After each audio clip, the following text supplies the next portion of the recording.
بسم الله الرحمن الرحیم. نن راځو په پریمیر پرو کې په یو ډیر مهم اپشن باندې موږ کار کوو چې هغه په ویډیوګانو کې ډیر زیات استفاده کیږي، په هر ویډیو کې استفاده کیږي. نو هغه کوم یو اپشن ده، هغه تاسو ته زه ښیم چې کوم یو اپشن ده. هغه دا اپشن ده. په دې ویډیو کې دا زه ویډیو زه پلی کوم، تاسو دلته وګورئ. امازون چې در شاپیفای ګورئ دا اپشن تاسو په ویډیوګانو کې څنګه جوړولی شو، په کومه طریقه باندې تاسو جوړولی شو. تاسو زه راځم په نن په همدې بخش کې تاسو سره زه کار کوم، ځکه چې دا بعضې ویډیوګانو کې پکارېږي، ډېر ویډیوګانو کې به تاسو لیدلی وي، نو چې دا ډېر زیات دا اپشن کارول کېږي. تاسو وګورئ چې در شاپیفای ګورئ نن راځو په همدغه اپشن باندې موږ تاسې کار کوو چې دا اپشن څنګه او په کوم ډول جوړیږي.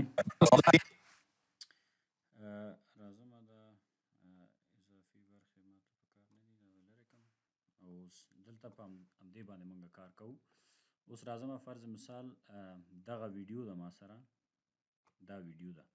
نو دې ویډیو دغه بخش په دې بخش کې زه غواړم چې همدغه اپشن چې په کوم ځای کې مخکې تاسو ته موږ ما پلی کړله دلته جوړ کړم. دا په کوم ډول او څنګه جوړیږي. دا به لږ زوم کړم.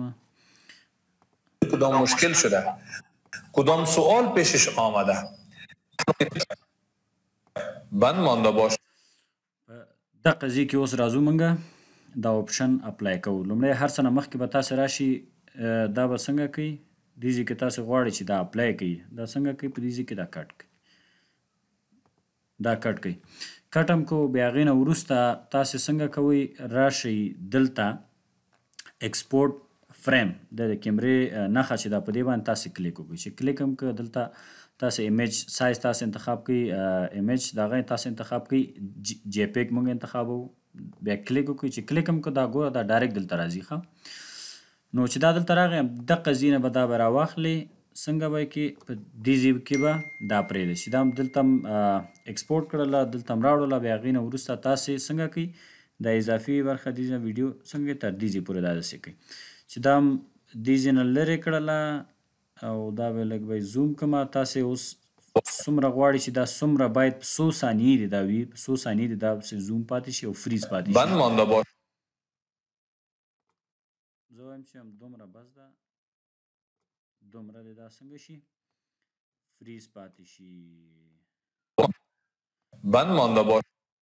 دا ګورئ بیا همدې باندې تاسې کلیک کوئ.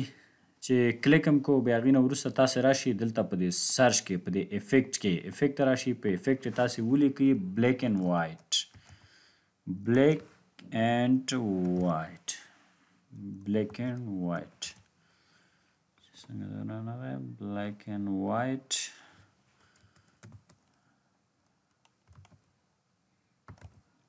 بلیک اینډ وایټ.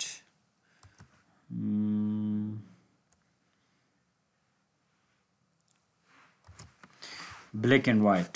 نو دا کلر به تاسو څنګه کوئ، دې باندې اپلای کوئ. چې اپلای هم که ګوره دا کلر څنګه شو، په دې باندې اپلای شو. دا به لږ زوم کړمه زه.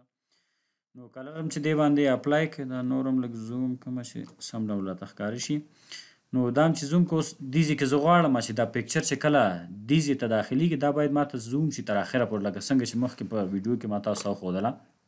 بیا تاسې راشئ دلته افیکټ کنټرول ته. چې افیکټ کنټرول ته راغلی، دلته په دې پوزیشن باندې دا دې ټایمر هم اون کړئ، د سکیل ټایمر هم تاسې اون کړئ. چې اون هم که زه وایم چې همدې ځای کې دا شروع شي، ګوره دلته 2 نقطې راکړلې تر اخره پورې، تر دې ځای پورې دا ټایمر ما ورکړ. بیا هغې نه وروسته راځم د سکیل څنګه شي، ماته زیات دي شي، داسې دې زوم شي. دې ځای کې د پوزیشن زه انتخابوم، په دې کې هم زه پوزیشن زه انتخابوم 2. اوس وګورئ دلته چې کله دې پوزیشن ته راځي دا ویډیو څنګه کیږي، هم یې د دې کلر تبدیلیږي او هم دا زوم کیږي ماته. صحیح شو. اوس راځو دلته هغه ساوند هم دلته راوړو، او مخکې چې ما په ویډیو کې تاسو ته تیار وښودله هغه ساوند هم دلته بیا تاسې اپلای کولی شئ. دلته یو ساوند و تیار، دا ساوند ده، دا ساوند تاسې راوړئ دې ځای ته، او دا لږ دغه کوي، زوم یې کوي. دا ساوند دلته ما راوړله. دا ګوره دا ساوند لږ زیات دی، دا تاسې کولی شئ دا لږ دا هم تاسې زیات کوي او دا لږ شاته ویسئ. دا بیا هم د ساوند لږ پاتې دا نور هم لږ زیات کوي او دا نور هم لږ شاته راوړئ. دا ګوره دې سره برابر شو. اوس راځو دا تاسو پلی صحیح شو. نو دا ډېر مهم اپشن و.